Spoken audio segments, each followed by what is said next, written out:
सुबह की हल्की धूप में हल्के पीले रंग का सलवार सूट पहने एक साधारण सी महिला बाजार की ओर बढ़ रही थी। कोई नहीं जानता था कि यह आम दिखने वाली महिला दरअसल जिले की डीएम आर्या वर्मा है। आर्या वर्मा ने जानबूझकर ऐसा रूप लिया था ताकि कोई उन्हें पहचान ना सके। वह अपनी पुरानी यादों में खोई हुई थी और अचानक सोचा कि क्यों ना आज पुराने दिनों की तरह सड़क किनारे वाले ठेले से अंडे खाए जाएं। थोड़ा आगे बढ़ते ही उनकी नजर सड़क के किनारे एक छोटे से ठेले पर पड़ी। वहां करीब 50 साल की दुबली पतली बुजुर्ग महिला सुहाना बेगम अंडे बेच रही थी। डीएम आर्या वर्मा धीरे धीरे चलते हुए ठेले के पास पहुंची और मुस्कुराकर बोली, दादी 3 ऑमलेट बना दीजिए। सुहाना बेगम ने तुरंत मुस्कुराते हुए तवे पर तेल डाला, अंडा तोड़ा और झटपट फूला फूला गर्मागर्म ऑमलेट बनाकर प्लेट में परोसा। जैसे ही आर्या ने पहला कौर लिया, उनके चेहरे पर सुकून और खुशी झलक उठी। बचपन से ही उन्हें अंडों का बहुत शौक था और आज सड़क किनारे का वही साधारण सा ऑमलेट उन्हें पुराने दिनों की यादों में ले गया। लेकिन ड्यूटी और व्यस्त जिंदगी की वजह से उन्हें ऐसा मौका बहुत कम मिलता था। वह चुपचाप ऑमलेट के स्वाद का मजा ले ही रही थीं कि तभी अचानक वहां एक इंस्पेक्टर कुछ सिपाहियों के साथ आया और ठेले के पास रुककर जोर से चिल्लाया, अरे ओ बूढ़ी औरत, जल्दी से पैसे निकाल। अचानक आवाज सुनकर अंडे बेच रही सुहाना घबरा गईं। उनके हाथ कांपने लगे। वह बोली, साहब अभी तो दिन की शुरुआत है, अभी तक कुछ कमाया भी नहीं। शाम को आ जाइए तब दे दूंगी, अभी सच में पैसे नहीं हैं। यह सुनते ही इंस्पेक्टर राघव चौधरी आग बबूला हो गया। उसने बिना कुछ सोचे समझे उस महिला के गाल पर जोरदार थप्पड़ जड़ दिया। यह नजारा देखकर डीएम आर्या वर्मा का खून खौल उठा। वह तुरंत आगे बढ़ी और सख्त आवाज में बोली, रुकिए इंस्पेक्टर साहब, आप इनसे किस बात के पैसे मांग रहे हैं और किस हक से आपने इन्हें थप्पड़ मारा? आपको कोई अधिकार नहीं है किसी गरीब मेहनतकश महिला के साथ ऐसा व्यवहार करने का। राघव चौधरी ने घूरते हुए कहा, तुम कौन होती हो बीच में बोलने वाली? ज्यादा बोली तो अभी यहीं गिरफ्तार कर लूंगा। आर्या ने गुस्से में कहा, आप जो कर रहे हैं वो कानून के खिलाफ है। आप इस महिला पर जुल्म कर रहे हैं और इसका अंजाम आपको भुगतना पड़ेगा। यह सुनते ही इंस्पेक्टर राघव का पारा चढ़ गया। उसने अपना आपा खो दिया और आर्या के गाल पर एक जोरदार थप्पड़ जड़ दिया। थप्पड़ इतना तेज था कि आर्या थोड़ा लड़खड़ा गई, लेकिन तुरंत खुद को संभाल लिया। अब उनकी आंखों में गुस्से की ज्वाला थी। उन्होंने चिल्लाकर कहा, आपने मुझ पर हाथ उठाया है, अब मैं आप पर एफआईआर दर्ज करवाऊंगी। राघव हंस पड़ा और बोला, एफआईआर?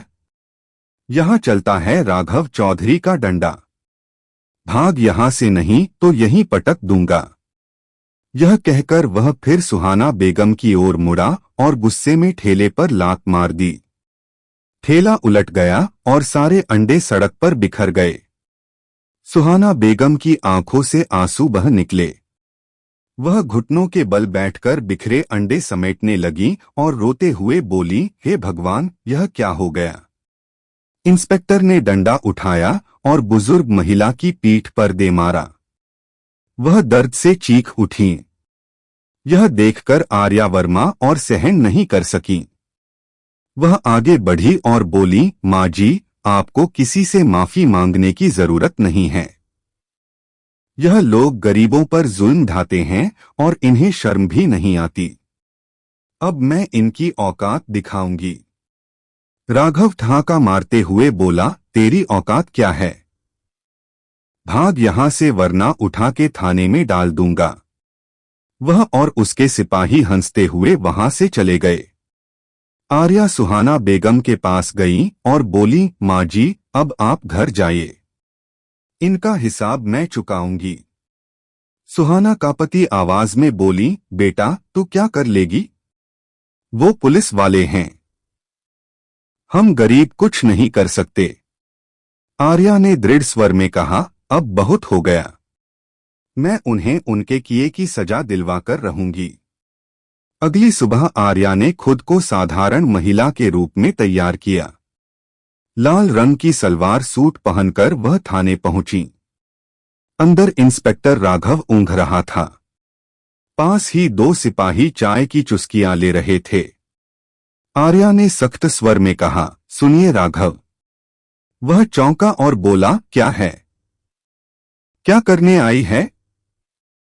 आर्या बोली, मैं रिपोर्ट लिखवाने आई हूं तुम्हारे खिलाफ। राघव ठहाका मारने लगा। मेरे खिलाफ? यहां चलता है राघव चौधरी का हुक्म। निकल यहां से। तभी अंदर के कमरे से दरवाजा खुला और एएसपी करण मेहता बाहर आया। लंबा चौड़ा चेहरा और मूंछों पर ताव देता हुआ उसने कहा, क्या हो रहा है यहां? राघव बोला, साहब ये वही औरत है जो कल वाले झगड़े में थी। इसे भगा रहा हूं। करण मेहता आगे बढ़ा और बोला, क्या नाम है तेरा? आर्या बोली, आर्या वर्मा। करण ने हंसते हुए कहा, सुबह सुबह ड्रामा करने चली आई। चल निकल यहां से वरना हवालात में डाल दूंगा। आर्या ने आंखों में आक्रोश लिए कहा, तुम लोग वर्दी के लायक नहीं हो। यह सुनते ही करण ने गुस्से में धक्का दिया। आर्या गिर पड़ी और सिर में चोट लगी। लेकिन अपमान का दर्द कहीं गहरा था।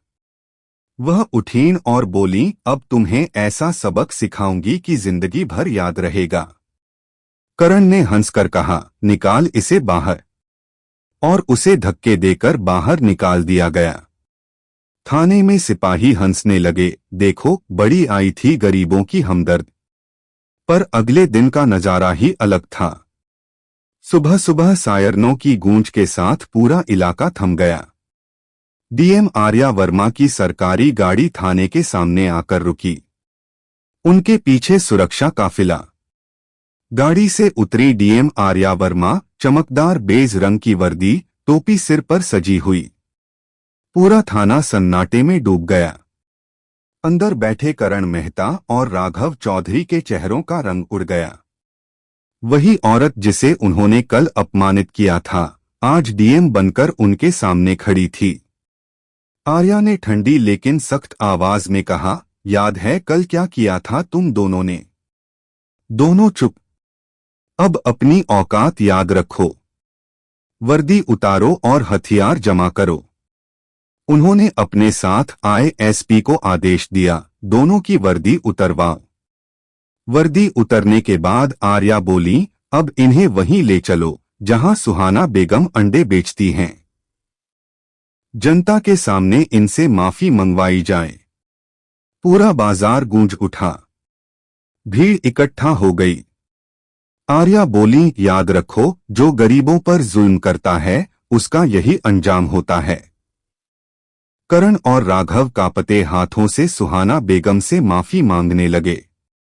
फिर आर्या ने आदेश दिया, अब इन्हें सफेद गंजी और हाफ पैंट में पूरे बाजार में दौड़ाओ। कुछ ही देर बाद पूरा शहर देख रहा था। आगे आगे करण और राघव पसीने में लथपथ भाग रहे थे और पीछे पीछे डीएम आर्या वर्मा का काफिला।